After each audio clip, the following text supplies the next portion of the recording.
Hello everyone, welcome to Tech and Trails. So today I'm going to explain about Cisco ISE and its architecture. Let's start. So what is ISE? So ISE is a radius server. So what is this radius server? I am going to explain that with the help of some diagrams. As an example, we have some devices. In every network, we have some devices like PCs, printers, IP phones, CCTV cameras, some personal mobile devices. These all devices need, in a corporate infrastructure, these all devices need some kind of network in order to access corporate resources. So what or how we provide that network? We provide the network with the help of network switches. Now how these devices can connect to access layer? So if we notice the most of the offices are having the desk area built like this. So in the desk area, on this desk, users are having some LAN ports available to connect their system. So whenever any user, any office user is going to office by taking his laptop and he want to access the office resources, he need to connect his laptop here with this LAN in order to get access to the network. So these ports in the backends connected with the switches. So these cables which you say, these cables are directly going to this desk. So this is how the desk are getting network access. So once these devices are connected, they are able to access the corporate servers and also able to access secure internet. So why they need to access the server? So as the user need to do their daily tasks, or also apart from that, these devices which I say, these printer need to communicate with print server in order to work. These IP phones need to communicate with some VoIP telephonic servers in order to work or in order to communicate. The CCTV need to communicate with its recording server, which can be somewhere here to store all the recordings. So these devices are getting access with the help of these ports which are available on desk or some on the wall outlets also for the CCTV devices kind of thing. So now these ports are open. So right. So these ports are open. So these employees coming, connecting his laptop here and able to access the internal resources. So what if a malicious user or a guest also? So if guest is coming and a guest is sitting here and wanted to just have access to internet, and he see okay the LAN port is there and he try to connect his laptop to this LAN cable, and by accidentally he lands into corporate internal network where he can be able to access the internal servers.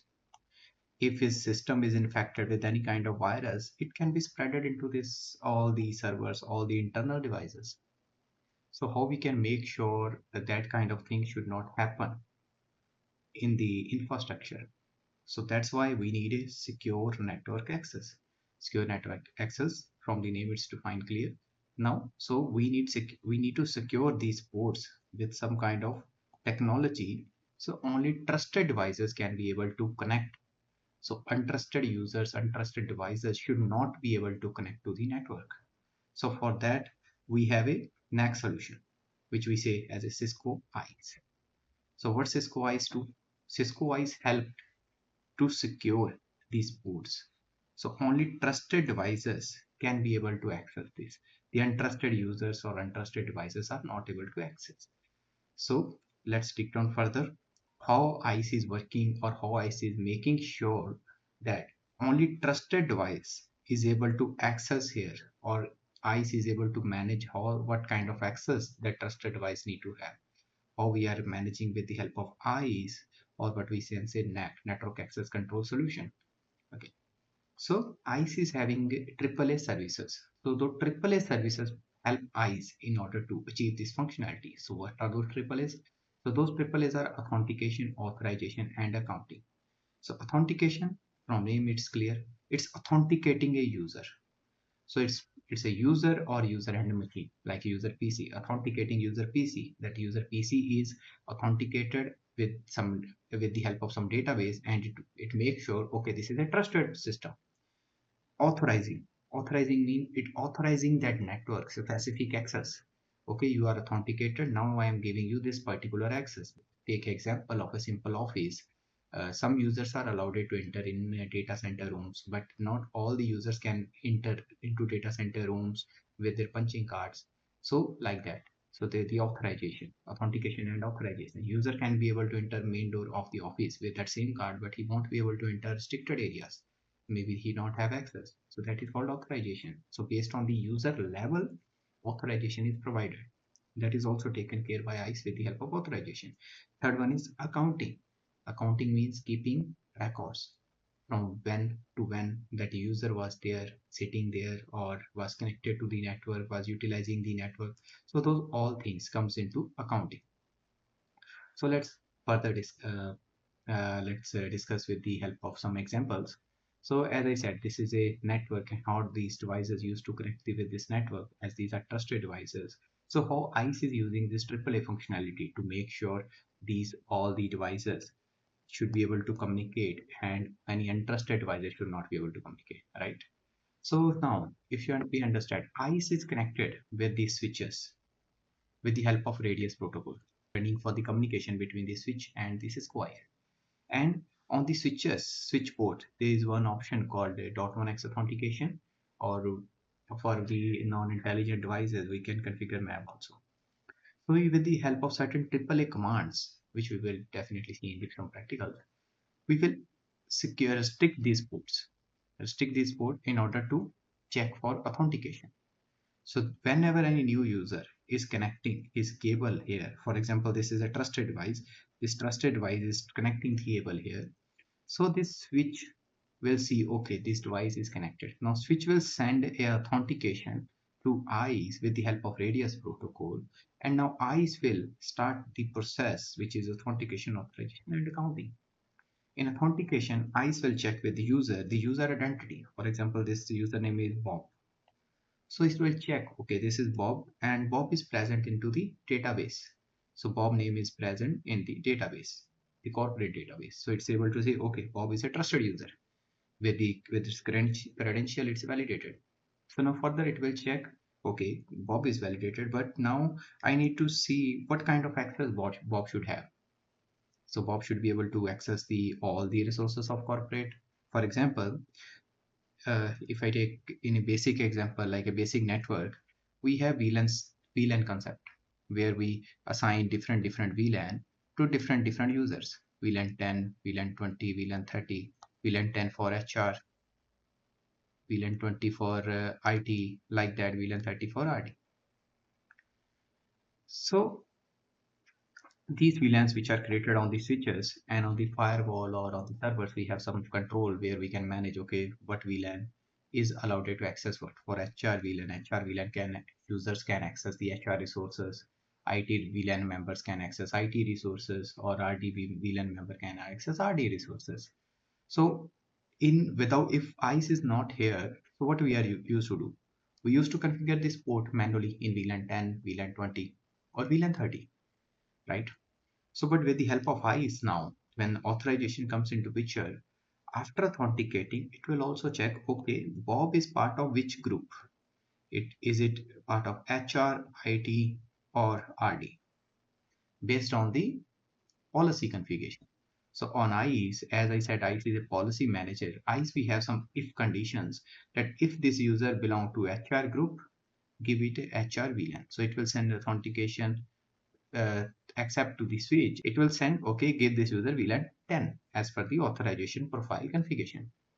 And after that, there will be accounting will be started, which will start the session on Cisco ISE, okay, user successfully authenticated, and start the accounting of this user. So until the user is keep connected, that accounting session will be continuously running on ISE. Once user is disconnected his cable from here or shut down his laptop, then switch will send accounting information to ICE that terminate the user session. So ICE will keep a record of that. So this is authentication, authorization, and accounting. Okay. So now let's come into the same example as a hacker. So now as ICE is checking this port against the database, so now if any guest or any unintentional user is trying to connect his cable here, his system will not get any kind of network access because his system or his user is not present in the database as he is an authorized user, so he will not get any access to this network. So now why ICE? In market, there are many AAA kind of servers or network access control solutions are available. So we can use simple NPS also. Microsoft provide the NPS functionality, which is Network Policy Server. into the Microsoft AD itself, we can enable that service and achieve the AAA functionality or radius functionality from there. So why we need ISE? So this is because ISE provide us these more advanced features. So let's dig down into all these features like robust and scalable AAA functions, integration with all the Cisco ecosystem, and apart from that, there are many. So let's discuss all these one by one. So first thing, so ISE provides us the, as I said, authentication, authorization, and accounting. So in the authentication itself, ISE give us flexibility of wide range of protocols like radius. As I said, in previous example, we see the switch is communicating with Cisco ISE with the help of radius protocol for user authentication. So now ISE is having TACX also. What is this TACX? Let's take down that. So, so TACX provides us the flexibility to access these devices. What kind of devices? Let me explain. So as in our infrastructure, as I said, these devices are there, these switches. So user is able to access the network. But what if I need to do SSH or do some configuration of the switch? So in traditional, we used to do with local username password. But what if my IT is having multiple different departments, or I can say different kind of users? For example, L1 level user, L2 level user, or L3 level user. I don't want all users should have same kind of access. So L1 user can run certain commands like show commands, L2 user can run certain type of commands, or L3 can get privilege 15 full access. So managing all those access is also possible with the help of Cisco ISE by using TACX protocol. So Cisco ISE use TACX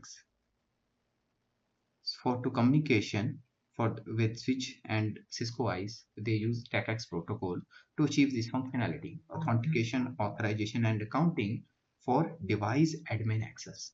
Device admin means SSH to these network components. So this process will ensure that only trusted user can be able to first thing authenticate to network. In authorization, based on the user level, we are providing the access of that component like read only, certain show commands, or privilege 15 or whatever, based on some custom commands also, like I want to show that user can be able to shut the port but should not be able to reload the device. So that kind of restrictions we can be able to apply from Cisco ISE with the help of authorization by using command sets.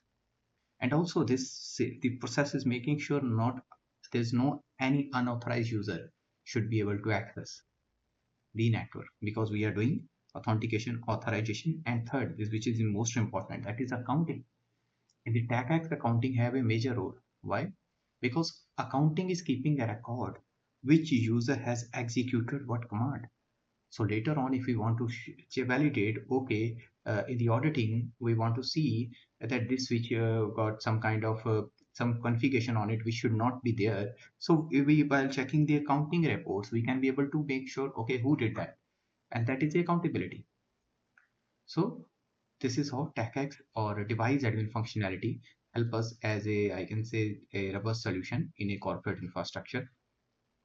And next in the authentication, the major thing which is come as a guest flow, guest access. So what is this guest access, or why we need guest access in a corporate infrastructure, and how ISE play important role in this? So first thing, as I said, we have corporate network, we have ISE integrated already with this corporate network. So now we have guest users also. Guest users coming to office, if they want to access network, we already restricted all the ports. So they won't be able to access by plugging directly cable to the network. So they need some solution where they can connect and able to access internet. For that, ISE provides a functionality which is called guest portals. So we can create guest access ID where the guest user can connect their devices and they will get a portal like that. So on that portal, they can be able to log in there with the credential which are provided by the corporate employee, because in ISE we have two options. One is like guest can create their own account, they can register for their own account, or second option is sponsor portal. Sponsor portal provide access to corporate employees, like they can create guest users accounts in advance and share that credential with guests. So guests can enter the credentials here on the portal and able to access internet. And that VLAN, which with the help of authorization we are providing to guest, that will be restricted on the network to provide internet access only. Along with that, on the firewall, we can put more restrictions for that particular subnet to provide limited internet, which is a secure internet, we can say, blocking the unwanted websites or blocking the VPN and all kind of communications. And also accounting, as I said, accounting helping us to keep record. So for example, some employee created some ABC one guest account, and that is getting used by this system. ICE will keep that accounting records also, that this user has logged in, the guest user logged into the this portal and was able to access the network, and how much time that user was there. With the help of accounting, that can be able to check. So this is how ICE is contributing in guest access. This is also a advanced feature which traditional NPS does not provide us. And next, device posture. So device posture provide us the security in terms of the compliance check, we can say. Now let me explain with the help of example. So now these are the trusted devices, the office corporate laptop, which are able to access with the help of authentication, authorization, and accounting. They are able to access the network. So what if any system is having any antivirus uninstalled in, or antivirus service got corrupted, or user not came to office for more than 1 month, and seems its firewall got corrupted, or antivirus is not fully updated, or any new vulnerability fix released by the team and updated on all the system, and that system was not connected, to due to that system missed that update. So posture is making sure that whenever a device connect to a network, it do real-time assessment of that device. It will check that device is having antivirus, malware protection, firewall, Windows updates, and also drive encryption. So there are many rules which are supported by compliance check. We can enable based on the requirement, and we can utilize those rules. So once all these assessment is done on real time, then only this user will be allowed access. If any of this one even failed based on the condition, if we said okay this one failed, then network access should not be allowed it. So that network will use access will not be allowed to that user. Or we can give limited access and give message to user, okay, he can follow that particular path on the network which we allowed it as a limited access to download that particular updates. Or we can also do automatic remediation. We can push the updates. I can trigger update on the system with the help of network module which is already installed on the endpoint for the posture compliance check, that to update the antivirus or firewall or Windows updates. So those can be done. So this is called device posture. So this solution also called as zero trust or secure network access, because we are trusting all the trusted devices only connecting to network which are fully secure and also updated and compliance is validated. So what about these files, these devices? So we have IoT devices also. This I can say this user laptop is integrated with Active Directory. So we have Bob user or whatever user here. So that user can be able to communicate with AD, and that user can be able to authenticate because this user is present in some directory which is integrated with ICE and providing ICE database. Okay, Bob is there and ICE is providing access to Bob. But what about these printers, IP phone, CCTV? For these devices, we can go with two options. First is MAC, that is MAC address bypass. In MAP, what we can do? We can manually add all these devices MAC addresses into Cisco ISE, and we can, with the help of that MAC address, we can authenticate these devices, right? But this will be less secure. Why? Someone can clone the MAC address, first thing. Another thing, in organization, if this is a big scalable organization, these devices will come on a everyday basis, or every week one new device came. So every time on the ISE, we need to add new MAC address. So in term of flexibility, or in term of dynamic policy management, ICE provides us a functionality called profiling, which is also help us in visibility. So it provides us visibility and control to the network devices. How it is providing visibility and control? It will profile all these devices. How it will profile? Like I said, in manual we need to add, in traditional NPS we need to add all these devices MAC addresses by using map. But in IES we can profile these devices with their category. So with the specific OEM details, which is that shared by these devices to the switches during authentication, the eyes will learn, okay, this is printer, these all are IP phone, these all are CCTV. It will categorize those devices based on their behavior or based on their OEM or based on their network signatures, because I can get information from this switch with the help of, on the switch we have multiple profiler enabled, which will help us to collect the data. Like it will use CDP protocol, LLDP protocol to collect the some vendor specific parameters from these devices, which help us to collect the more clear data. And apart from the policies, because on ICE there are some Cisco defined policies for most of the OEMs. But if I can say I have some new IoT devices which are not getting profiled, so I can create custom policy for the devices also. If that device is support CDP or LLDP, or if that device in DSCP parameter sending some specific data. So by capturing those details, I can create custom profiling and categorize those devices. So how profiling helps here? So now on ICE, I no need to add the MAC address in advance to authenticate this device. Whenever this device, new device came into network and connect to network, ICE will learn, okay, what is this device MAC address, and also ICE will profile this device with the help of its behavior and categorize it, and then provide this device access. So for these IoT devices, so there is one lack in security. As I said, there's no compliance check on these devices. So, so there's one thing which is I won't be able to provide full network access to these devices. These devices also no need full network access.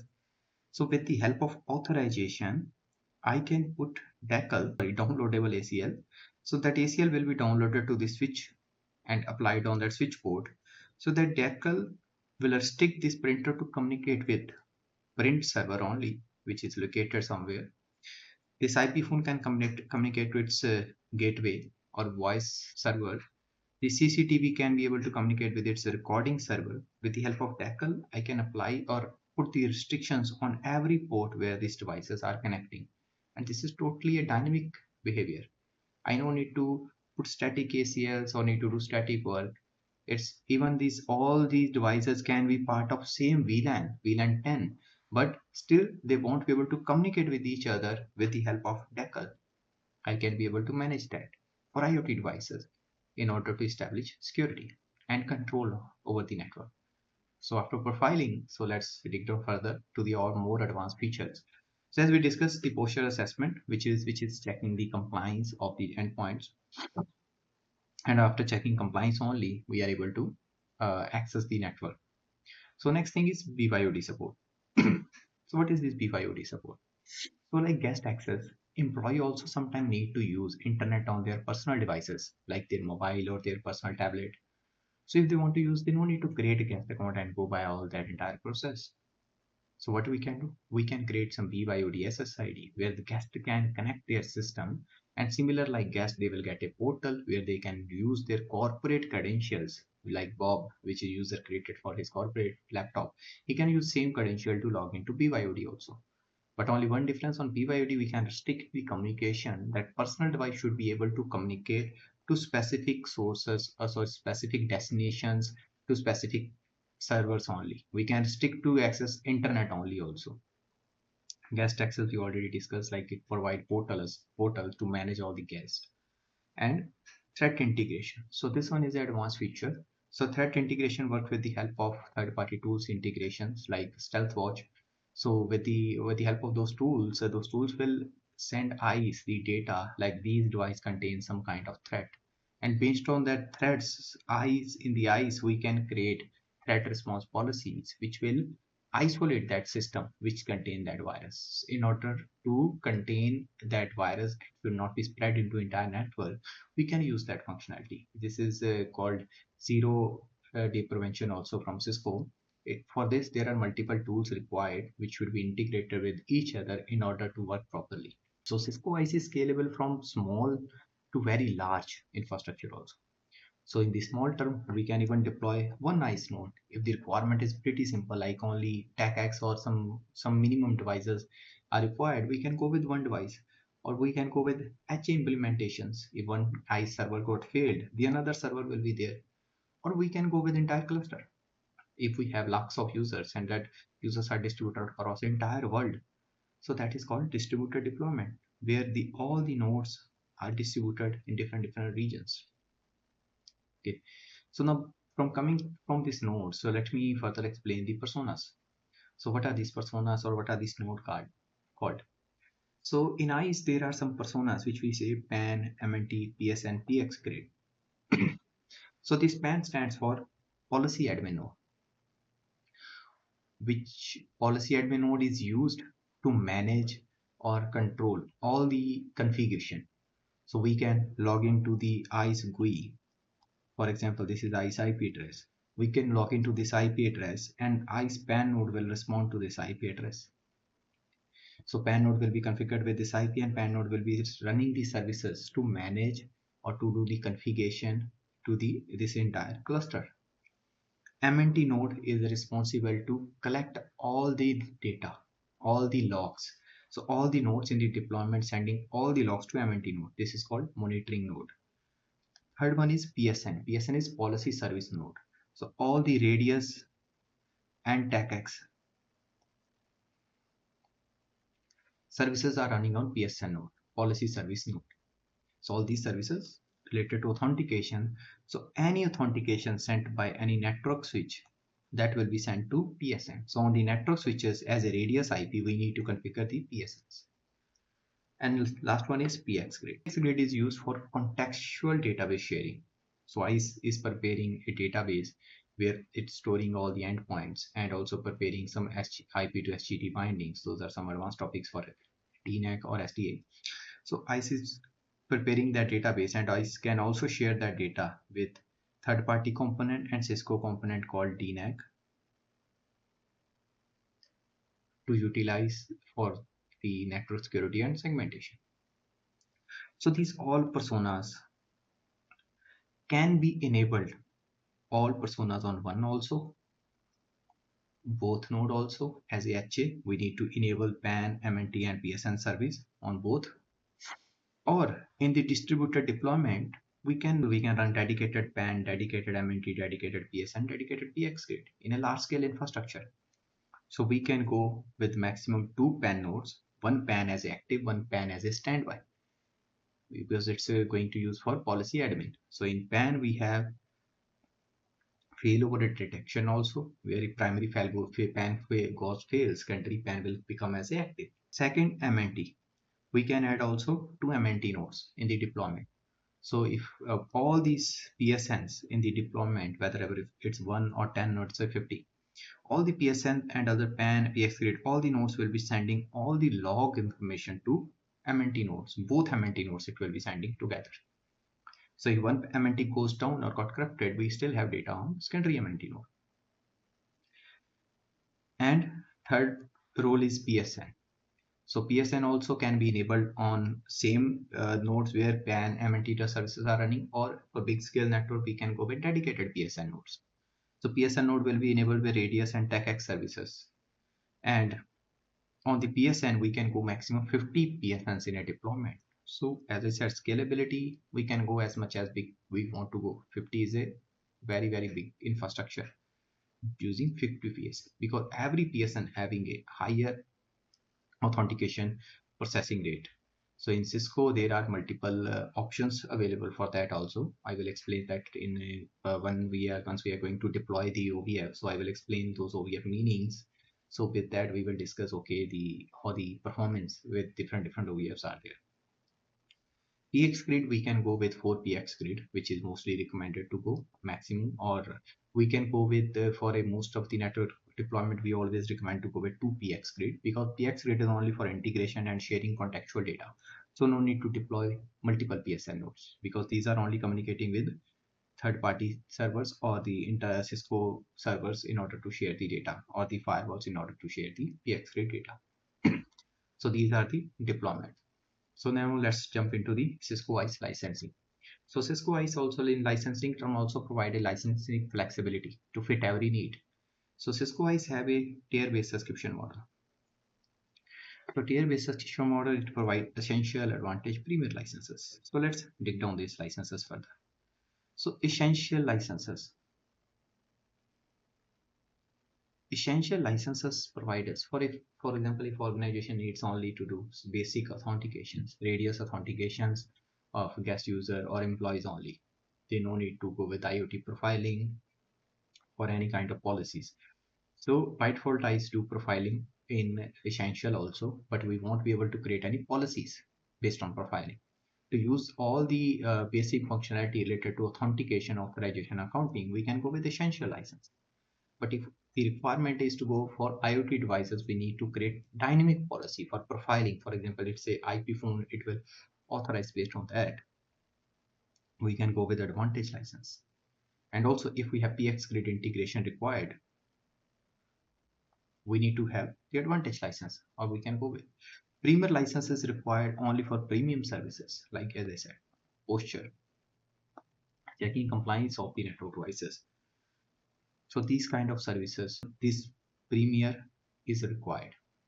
And by going into device admin licenses, so device admin is for TechX. If we want to use the TechX services of Cisco ISE, so we can buy device admin licenses. So there is one catch. So these essential, advantage, premier, these licenses are based on sessions. For example, in my organization, I have 500 users, but they are coming in three shifts. So in one shift, I can take example, roughly around maximum 200 users are coming. So 200 users maximum can go live at a time, right? So I need to buy 200 licenses for these services which I am consuming. That can be essential, advantage, or premier. Once user disconnected, another user is coming, it will count concurrent sessions, means the live sessions. I can go with buffer as a 10% or 20% based on my financial goals or based on my requirement. But for TechX, we have node based licenses. As I said, PSN nodes are enabled with device admin functionality. So that option is by default disabled. It's a flexible option. Like if I have 50 PSN in the deployment, I no need to enable device admin on all the 50, because otherwise I have to buy all the 50 device admin license for the nodes, because device admin is node specific license. But for TAC's perspective, if I say, the authentication load will be less, because TACX is used for network access control only. So we can have many number of users in a network, but network devices will be less. And how many time a user is going to access and perform the changes, that is also less. So the authentication will be less. So based on the requirement, we can reduce the device admin service to limited node. For example, if the infrastructure is big or large and it's distributed across all the regions in world, so we can go with every region, we can place one node and enable the device admin service on that. Or if we have a, for example, a 4 or 5 node cluster, 4 PSNs are there, we can also enable in 2 nodes only to as a primary and secondary node as a TACX. So no need to buy TACX license for all the nodes. Based on the requirement, we can go with the flexibility that is there. Third, as I said, Cisco ISE comes in a hardware appliance also the virtual. So virtual machine license, if we are going with virtual one, that is required. So it gives us the flexibility to use on hardware to host the Cisco ISE. We no need to buy Cisco hardware. If we want to go with virtual, which provide us the flexibility to host it wherever we want, what kind of hardware we want to use. So those flexibility it provides with the help of virtual machine. Apart from this, Cisco provide us 90-day evaluation. So in that evaluation, we can use all the functions of Cisco ISE still premier licenses, and we can able to utilize all the function for testing also, for lab environment also, or even in new deployment. If from day one we don't want to go with all the functionalities, we want to buy essential license, but we want to enable all the function just for testing, and if those are good for the infrastructure, we can go with that as a POC part. So we can go with 90-day evaluation also. So these are the licensing from Cisco ISE. So with this, the today's session is over. So in the next session, I am going to install the Cisco ISE in a virtual environment, and I will guide what kind of OVFs are available there, which OVF is suitable for what kind of environment we need to download, if we need to go with evaluation, what OVF we need to use for MNT services. As I said, ISE have different nodes, PAN, MNT, PSNs, different. If we go with the distributed deployment, then these are all having different requirements. So for different requirement, we have different OVF files available. We can go with customization also by downloading the ISO file, and we can give the resources as per our requirement like CPU, memory. But going with predefined is a more better way to do, because ICE internal architecture is built on that template, based on that template only. Internal services, there are many services running in ICE like Elasticsearch and many other which are have allocated some store, some memory, some force. So if you go with predefined template, that will give more specific kind of resources to those all the internal services. This whole thing we will see in the next upcoming session, which will be installing and configuring Cisco ISE from scratch. So thank you all. Thank you for watching. Have a good day. Please, if you like this video, please hit like button and subscribe to my channel. Thank you everyone once again. Bye bye.